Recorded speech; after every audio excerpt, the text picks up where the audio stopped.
Karjat superfast, वेगवान शहराचं वेगवान न्यूज चॅनल। महेंद्र थोरवे हे आमदार म्हणून दुसऱ्यांदा कर्जत खालापूर मतदारसंघातून निवडून आले। पहिल्या पर्वात आमदार असताना महेंद्र थोरवे यांनी विधानसभेमध्ये अनेक प्रश्न उपस्थित केले।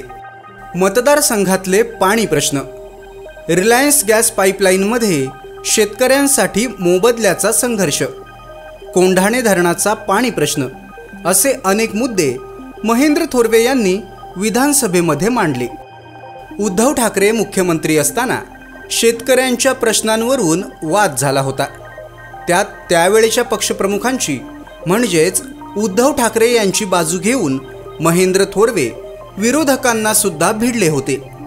एकूणच काय, विधिमंडळात महेंद्र थोरवे त्यांच्या प्रश्नांसाठी नेहमीच मुद्देसूद आणि आक्रमक भूमिकेत दिसून आले। दुसऱ्या पर्वात पुन्हा एकदा दुप्पट वेगाने काम करणार आणि जनतेचा विश्वास सार्थ ठरवणार असा आत्मविश्वास महेंद्र थोरवे यांच्या चेहऱ्यावर दिसून आला। मतदारसंघासाठी सतत प्रयत्नशील आणि समस्येबाबत आक्रमक असणाऱ्या आमदार महेंद्र थोरवे यांची विधानसभेतली रेड कार्पेटवरची एंट्री चर्चेमध्ये आहे एवढं मात्र नक्की। तालुक्यातल्या घडामोडींचे अपडेट सर्वात आधी मिळवा। कर्जत सुपरफास्ट चॅनलला सबस्क्राइब करायला विसरू नका।